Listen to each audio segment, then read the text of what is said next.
সবাইকে একদিন এই দুনিয়া ছেড়ে চলে যেতে হবে। কিন্তু বিষয় কথা হলো, যতদিন পর্যন্ত এই দুনিয়াতে থাকবো ততদিন পর্যন্ত পরীক্ষা দিতে হবে, ঠিক কিনা বলেন? আল্লাহ রাব্বুল আলামিন বলেন, লিয়াবলুয়াকুম আইয়ুকুম আহসানু আমালা। আল্লাহ রাব্বুল আলামিন বলেন, আমি তোমাদেরকে পরীক্ষা করতে চাই, তোমাদেরকে বিপদ দিয়ে পরীক্ষা করি, তোমাদেরকে বিপদ না দিয়ে পরীক্ষা করি, তোমাদেরকে টাকা পয়সা দিয়ে পরীক্ষা করি, তোমাদেরকে টাকা পয়সা না দিয়ে পরীক্ষা করি। এই জন্য দুনিয়াটা হলো পরীক্ষার জায়গা। আল্লাহ রাব্বুল আলামিন বলেন, লিয়াবলুয়াকুম আইয়ুকুম আহসানু আমালা, আমি দেখতে চাই তোমাদের মধ্যে কে সুন্দর ভালো আমল করে। আল্লাহ রাব্বুল আলামিন বলেন, কুল্লু নাফসিন যায়িকাতুল মাউত, প্রত্যেক প্রাণীকে মৃত্যুর স্বাদ গ্রহণ করতে হবে। ওয়া ইন্নামা তুওয়াফাউনা উজুরাকুম ইয়াওমাল কিয়ামাহ ফামান যুহজিহা আনিন নার। আল্লাহ রাব্বুল আলামিন বলেন, সেই দিন কিয়ামতের দিন প্রত্যেককে তার ন্যায্য প্রাপ্য বুঝিয়ে দেওয়া হবে। কি প্রাপ্য? ন্যায্য প্রাপ্য বুঝিয়ে দেওয়া হবে। ওয়া ইন্নামা তুওয়াফাউনা উজুরাকুম ইয়াওমাল কিয়ামাহ, প্রত্যেককে তার ন্যায্য প্রাপ্য বুঝিয়ে দেওয়া হবে। ফামান যুহজিহা আনিন নার। আল্লাহ রাব্বুল আলামিন বলেন, সেই দিন সেই ব্যক্তি সফল হবে যেই ব্যক্তিকে জাহান্নাম থেকে বের করে জান্নাত দেওয়া হবে, সেই ব্যক্তি হয়ে যাবে সফল কাম। বলেন সুবহানাল্লাহ। ওয়ামাল হায়াতুদ দুনিয়া ইল্লা মাতাউল গুরুর। এরপরে আয়াতের শেষ অংশে আল্লাহ রাব্বুল আলামিন বলেন, দুনিয়ার প্রত্যেকটা সামগ্রী হলো মানুষের জন্য ধোঁকা। এই পৃথিবী মানুষের জন্য ধোঁকা, টাকা পয়সা মানুষের জন্য ধোঁকা, স্ত্রী মানুষের জন্য ধোঁকা, সন্তান মানুষের জন্য ধোঁকা, ঠিক কিনা বলেন? এই ধোঁকায় পড়ে মানুষ দিনের দিনে আখেরাতের কথা ভুলে যাচ্ছে, মৃত্যুর কথা ভুলে যাচ্ছে। এই জন্য একজন মানুষ যখন এই কথাটা বুঝতে পারে না, দুনিয়ার সব কিছুই ধোঁকা, একজন মানুষ হওয়া সত্ত্বেও সে মানুষকে ঠকায় কি ঠকায় না? মানুষকে কষ্ট দেয় কি দেয় না? মিথ্যা সাক্ষী দেয় কি দেয় না? মানুষের সাথে খারাপ আচরণ করে, মানুষের অর্থ লুট করে খায়, আছে না নাই? আরো জোরে বলেন। চাঁদাবাজি করে আছে না নাই? টেন্ডারবাজি করে আছে না নাই? ধর্ষণ করে আছে না নাই? যার কাছে নারী নিরাপদ না, যার কাছে দেশ নিরাপদ না, যার কাছে জনগণ নিরাপদ না, জনগণের অর্থ নিরাপদ না, প্রকৃতপক্ষে সেই ব্যক্তি ভালো মানুষ হতে পারে না। ভালো মানুষ হতে হয়, মানুষের ঘর থেকে জন্মগ্রহণ করলে মানুষ হয় না, তাকে মানুষ হতে হয়।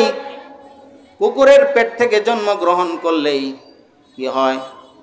কুকুর হয়। মহিষের পেট থেকে জন্মগ্রহণ করলে মহিষ হয়, মহিষের বাচ্চা হয়।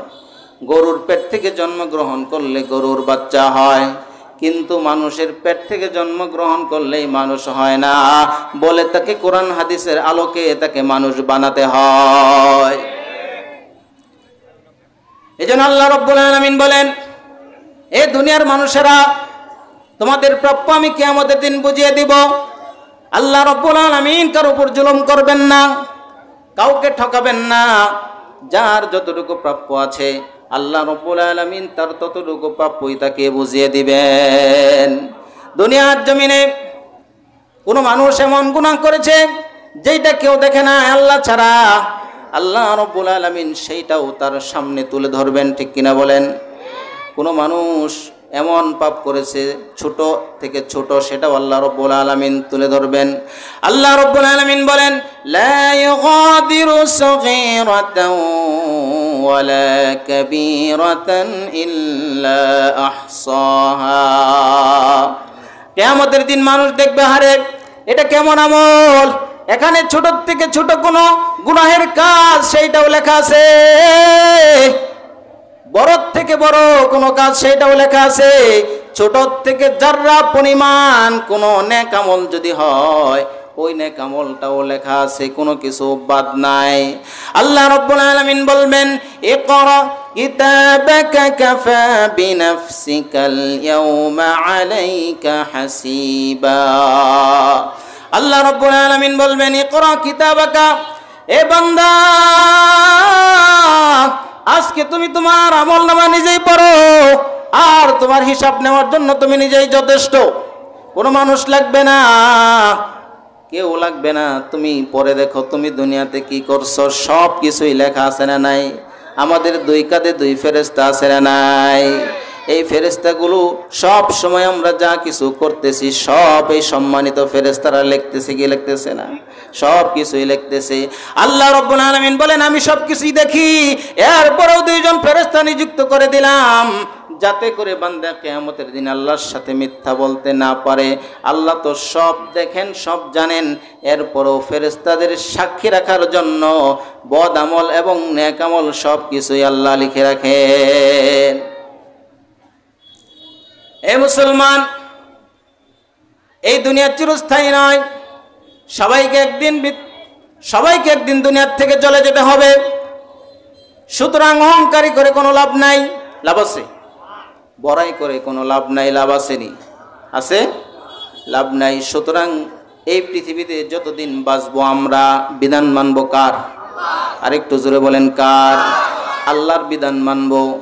সর্ব জায়গায় মানবো নাকি শুধু মসজিদে? হ্যাঁ, এখন মানে কোথায়? মসজিদে। মানে মসজিদে ইমামের আইন চলে, সমাজে ইমামের আইন চলে না, ঠিক কিনা বলেন? যে ইমামকে মসজিদে বসাইছেন, ইমামের কোনো দোষ নাই, ত্রুটি নাই। 1000 বার চালনি দিয়া সাইকার পরে ইমাম নেয়। ইমামের বউ পর্দা করে কিনা?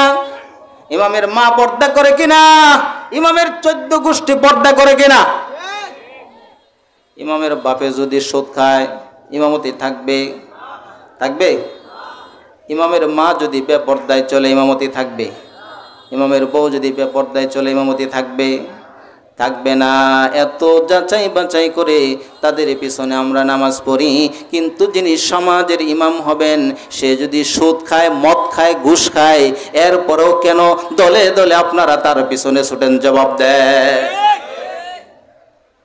কেন তাদের পিছনে ছুটেন? মসজিদের ইমামের চাইতে সমাজের ইমামের গুরুত্ব বেশি না কম?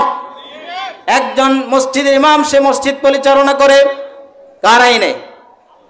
আল্লাহর আইনে করে। আল্লাহর আইন যেখানে আছে, মানুষের লোকমা দেওয়ার শক্তি সেখানে আছে না নাই?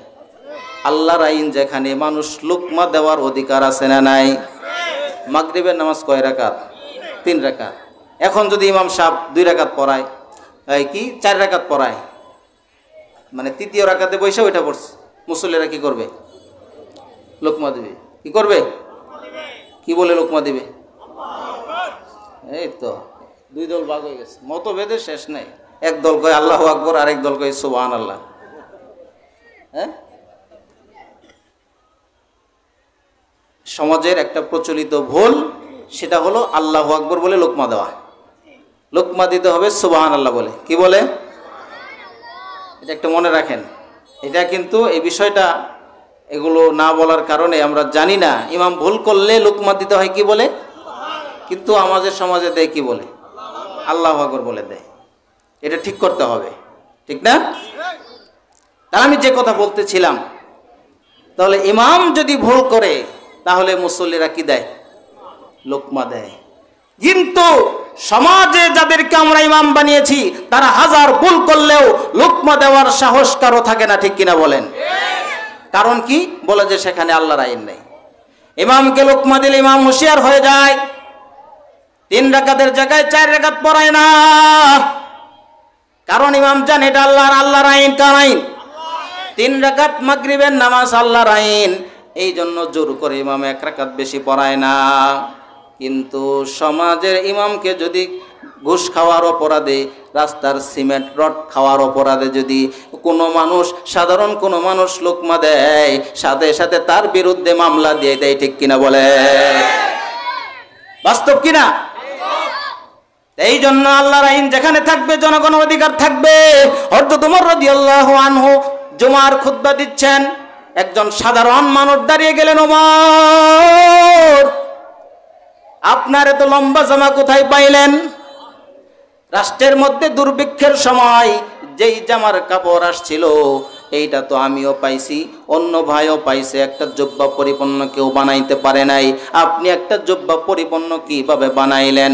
হযরত ওমর রাদিয়াল্লাহু আনহু ডাক দিয়ে বললেন, ভাই তোমার মনে মনে হয় কোনো সংকোচ রয়েছে।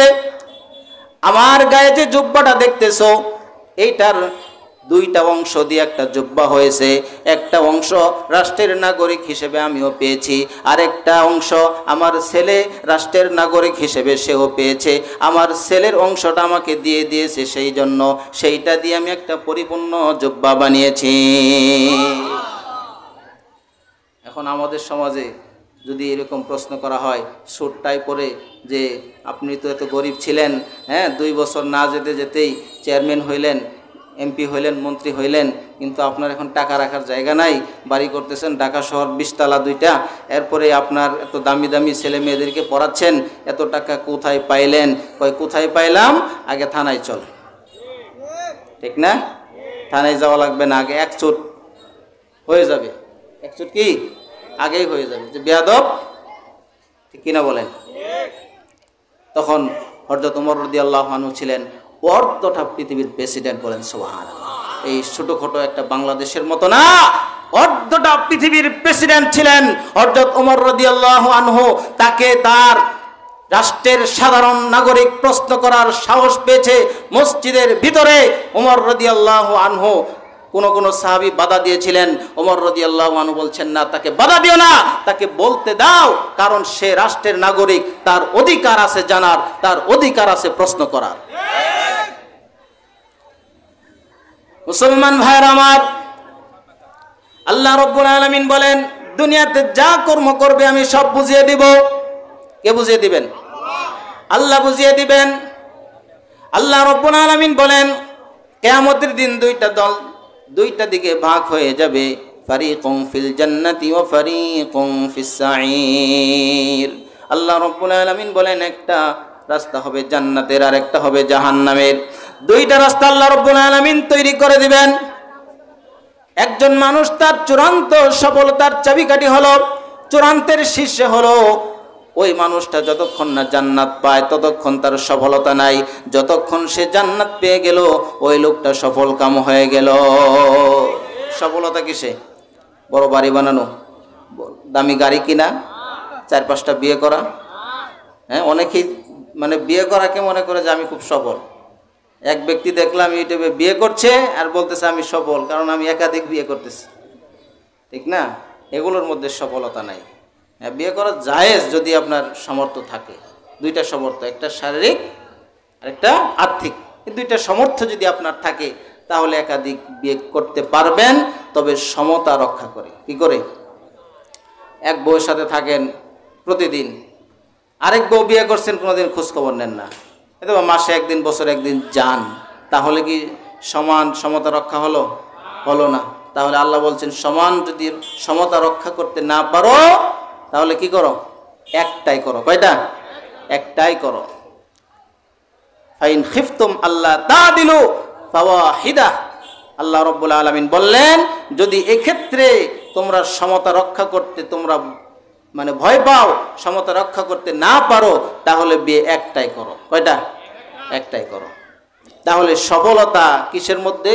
আল্লাহ বলেন, ফাকাদ ফাস, যে ব্যক্তি জান্নাত পাবে সেই ব্যক্তি কি হবে? সফল কাম। বলেন সুবহানাল্লাহ। মুসলমান বন্ধুগণ, আল্লাহ রাব্বুল আলামিন এই পৃথিবীতে আমাদেরকে সৃষ্টি করলেন আর আমাদের জীবন বিধান দিলেন কোরআন। শুধু কোরআন নয়, এই কোরআনের বাস্তব আমল কিভাবে আমরা করব, আল্লাহ রাসূল সাল্লাল্লাহু আলাইহি সাল্লাম তার 23টা বছর জিন্দেগিতে কোরআনের আমল করে আমাদেরকে দেখায় গেছেন। ঠিক কিনা বলেন? আম্মা জান আয়েশাকে জিজ্ঞেস করা হলো, ও আম্মা জান, আমাদের রাসূলের আমল কেমন ছিল? আম্মা জান আয়েশা সিদ্দিকা রাদিয়াল্লাহু আনহা বললেন, তোমরা কি কোরআন পড়ো নাই? কোরআনের শুরু থেকে শেষ পর্যন্ত যা আছে তোমাদের রাসূলের চরিত্রও হলো তাই। রাসূলের চরিত্রে পরিষ্কার, রাতে যেমন পরিষ্কার দিনেও তেমন পরিষ্কার। আর আমাদের কিছু নেতা আছে, কিছু নেতা, সবার কথা বলি, রাতের এক চরিত্র, দিনের আরেক চরিত্র, ঠিক কিনা বলেন? দিনের বেলায় বড় বড় মিটিংয়ের মধ্যে বক্তৃতা দেয়, তোমরা মদ খায়ও না, ছেলেবেলেদেরকে মদ খায়ও না, নাইট ক্লাবে যায়ও না, জুয়া খেলো না, ঠিক কিনা বলেন? আবার দেখা যায় সেই নেতাই রাতের বেলায় নাইট ক্লাবে আছে না নাই? আমার মুসলমান বন্ধুগণ, আল্লাহ রাব্বুল আলামিন নবী সাল্লাল্লাহু আলাইহি ওয়াসাল্লামকে আমাদের জন্য মডেল বানিয়ে দিয়েছেন, আদর্শ বানিয়ে দিয়েছেন। শুধু আদর্শ বানান নাই, নবীর প্রতি ভালোবাসা মহব্বত করতে হবে, ঠিক কিনা বলেন? আল্লাহ রাসূল সাল্লাল্লাহু আলাইহি সাল্লামকে জীবনের সর্বক্ষেত্রে অনুসরণ করতে হবে। আর সর্বক্ষেত্রে অনুসরণ করলে ভালোবাসবেন কে? আল্লাহ রাব্বুল আলামিন বলেন, কুল ইন কুনতুম তুহিব্বুনাল্লাহ ফাত্তাবিউনি ইউহিব্বুকুমুল্লাহ ওয়া ইয়াগফির লাকুম যুনুবাকুম আল্লাহু গফুরুর রহিম। আল্লাহ রাব্বুল আলামিন বলেন, কুল ইন কুনতুম তুহিব্বুনাল্লাহ, হে নবী আপনি মানুষদেরকে বলে দেন, তোমরা যদি আমি আল্লাহকে ভালোবাসতে চাও, কাকে? ফাত্তাবিউনি ইউহিব্বুকুমুল্লাহ, তাহলে তোমরা নবীকে অনুসরণ করো। কাকে? নবীকে অনুসরণ করো। আর যখন তোমরা নবীকে অনুসরণ করবে, আমি আল্লাহ নিজেই তোমাদেরকে ভালোবাসবো। এই জন্যই দুনিয়ার থাকার জায়গা না, যতদিন পর্যন্ত থাকবো আদর্শ মানব কার? কার? আল্লাহর। আল্লাহর হুকুম মানবো, আদর্শ মানবো রাসূলের। আদর্শ কার মানবো? রাসূলের আদর্শ মানবো, ঠিক কিনা বলেন? আমার নবীজিকে প্রাণের চাইতেও বেশি ভালোবাসা লাগবে কি লাগবে না? আর রাসূলে বলেন, কেউ যদি নবীকে গালি দেয়, হ্যাঁ, কেউ যদি নবীকে গালি দেয় তাহলে কেমন ভালোবাসা লাগবে? কেউ যদি, সেই সময়ের যুগে এমন একটা যুগ ছিল যেই সময় আল্লাহ রসুলকে তারা সরাসরি আঘাত করেছে। কি করেছে? সরাসরি আঘাত করেছে, আল্লাহ রসুলের গা থেকে রক্ত ঝরিয়েছে। আজকে সেই সমস্ত মানুষরা, তাদের উত্তরসূরি যারা এখনো আছে, আল্লাহ রসুলকে আঘাত করতে পারে না, কারণ আল্লাহর রসুল দুনিয়ায় জীবিত নাই। কিন্তু রসুলের ইজ্জতের উপর আঘাত হানে, ঠিক কিনা বলেন?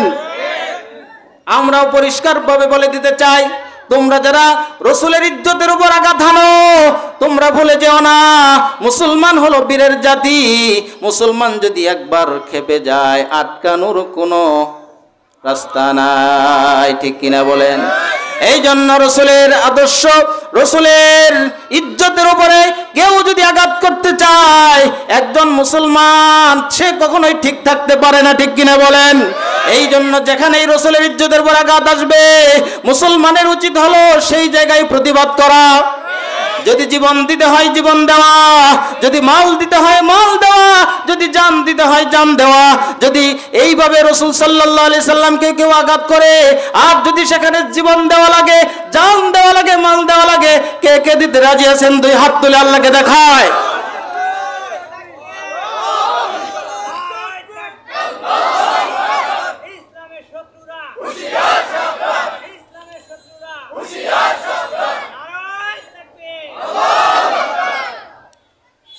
সমস্যা আছে? আল্লাহর নামে তাকবীর দিলে সমস্যা আছে? নাই। সব জায়গায় আল্লাহর নামের তাকবীর হবে, ঠিক কিনা বলেন? মুসলমান যতদিন পর্যন্ত আল্লাহর নামের তাকবীর দিয়েছে, কাফেরের অন্তরে ভূমিকম্প সৃষ্টি হয়েছে। আজও যদি মুসলমান তার সেই গর্বের সাথে, তার ইমানের আওয়াজে যদি মুসলমান আবার সেই পূর্বের ন্যায় যদি আওয়াজ দিতে পারে, নারায়ে তাকবীরের আওয়াজ দিতে পারে, বাংলার জমিন থেকে কাফের, মুশরিক, নাস্তিক, বেঈমানরা পালিয়ে যেতে বাধ্য হবে, ঠিক কিনা বলেন? এই জন্য রসুলের ব্যাপারে কোনো আপোষ নাই, ঠিক কিনা বলেন? যেই ব্যক্তি রসুলের ইজ্জতের উপর আঘাত হানে, এই পৃথিবীতে তার বেঁচে থাকার কোনো অধিকার নাই। কারণ আমার রসুলের চাইতে পৃথিবীতে এবং পৃথিবীর বাহিরে যা কিছু আছে, রসুলের চাইতে কি সম্মানিত কেউ? জোরে বলেন, সম্মানিত না। আল্লাহ রাসূল সাল্লাল্লাহু আলাইহি সাল্লাম বলেন, লা ইউমিনু আহাদুকুম হাত্তা আকুনা হাব্বা ইলাইহি মিন ওয়ালিদিহি ওয়া ওয়ালাদিহি ওয়ান নাসি আজমাইন। আল্লাহ রাসূল সাল্লাল্লাহু আলাইহি ওয়াসাল্লাম বলেন, লা ইউমিনু আহাদুকুম হাত্তা কুনা হাব্বা ইলাইহি মিন ওয়ালিদিহি। সেই ব্যক্তি কখনোই প্রকৃত ঈমানদার হতে পারবে না।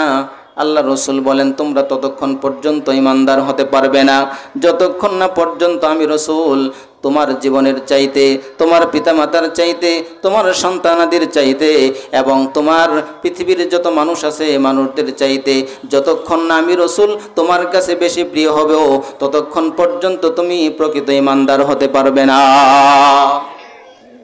রাসূলের কথা। কার কথা? রাসূলের কথা।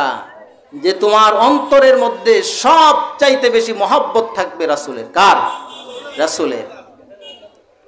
তাহলে অন্তরের মধ্যে সব চাইতে যদি মহব্বত রাসূলের বেশি থাকে, যারা সুদ খায় আবার নামাজ পড়ে তারা কি? কথা কয় না, পাবলিক কথা কয় না, ঠিক কিনা বলেন? যারা সুদ খায় আবার পাশাপাশি নামাজও পড়ে তাদের অন্তরে কি রাসূলের মহব্বত আছে? আরো আসতে বলেন। যারা ঘুষ খায় আছে, রমজান মাসে সরাসরি ঘুষ খায় না, টেবিলে রেখে যান। কি কয়? টেবিলে রেখে যান। রোজা রমজানের দিন ইফতারের পরে গুনে দেখবো নি, ইফতারের আগে গুনবে না। কি ইমানদারটা, চিন্তা করছেন? যখন নামাজের আগে ঘুষ খায়, যখন নামাজ পড়ে সে আবার ঘুষ খায়, ঠিক কিনা বলে?